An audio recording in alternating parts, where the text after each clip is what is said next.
Salut les gars, bienvenue sur ce tutoriel de formation sur Kali Linux. Aujourd'hui ensemble nous allons explorer les différentes fonctionnalités de Kali Linux. Et voilà, Kali Linux donc est installé. On nous demande de nous connecter. Comme tout système, on vous demande d'abord de vous connecter. Et voilà le nom d'utilisateur ici est le root. Donc on se connecte en tant qu'administrateur. Et vous mettez votre mot de passe pour vous connecter.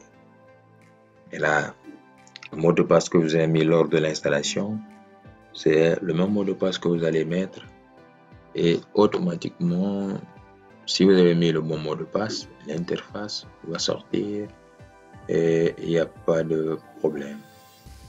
Voilà, nous on va utiliser l'interface par défaut.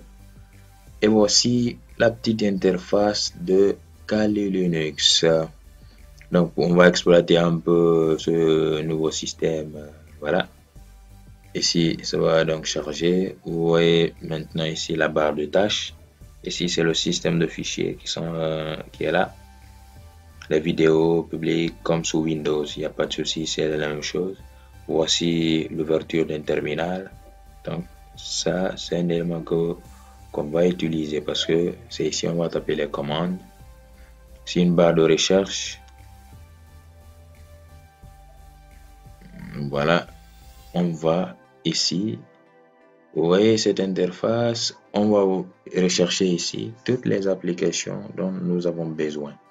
Et ici, vous allez voir des applications pour, par exemple, scanner un site lorsque vous voulez accéder à un site. Donc, je ne vais pas détailler tout cela.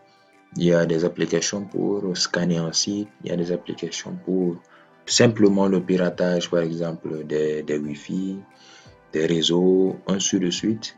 Il y a tous ces éléments-là, vous avez vu. Donc, ils sont déjà catégorisés.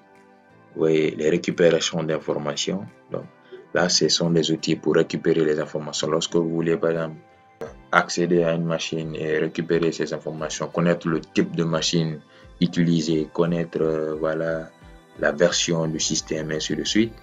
Voici des outils à utiliser. Les applications web, voilà, ça c'est orienté pour les sites web ou des applications. Donc voici l'élément à utiliser, tous ces éléments-là. Lorsque vous voulez maintenant faire un piratage par mot de passe, voilà, un piratage des réseaux sans fil, voilà tous ces éléments de test de pénétration dont Kali Linux dispose, d'accord. Voilà, donc SQL Mac par exemple. Donc lorsque vous cliquez dessus, c'est une interface terminal donc il va s'afficher.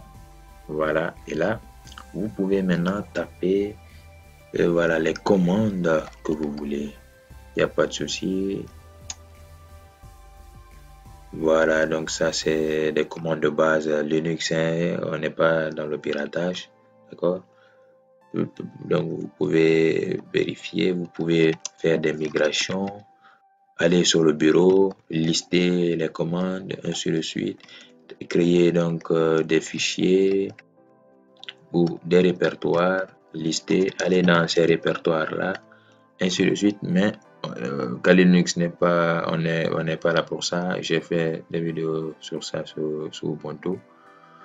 Je vais vous montrer simplement qu'on peut travailler ici comme dans les autres systèmes. Donc la particularité, c'est les applications. Vous voyez, voilà les applications bureautiques, les accessoires. Donc les attaques sans fil, les outils d'exploitation, les piratages pour les mots de passe.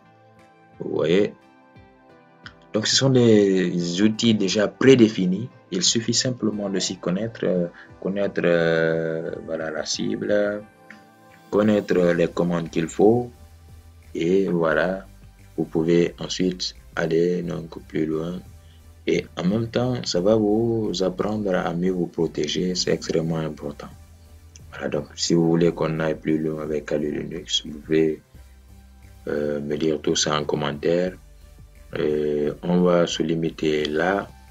J'espère que vous avez aimé cette vidéo-là, que vous avez aussi pu installer Kali Linux. Vous pouvez voir des détails sur mon site gandarsmart.com et voilà. Partagez pour que d'autres en bénéficient. Abonnez-vous à la chaîne. Et merci et à la prochaine.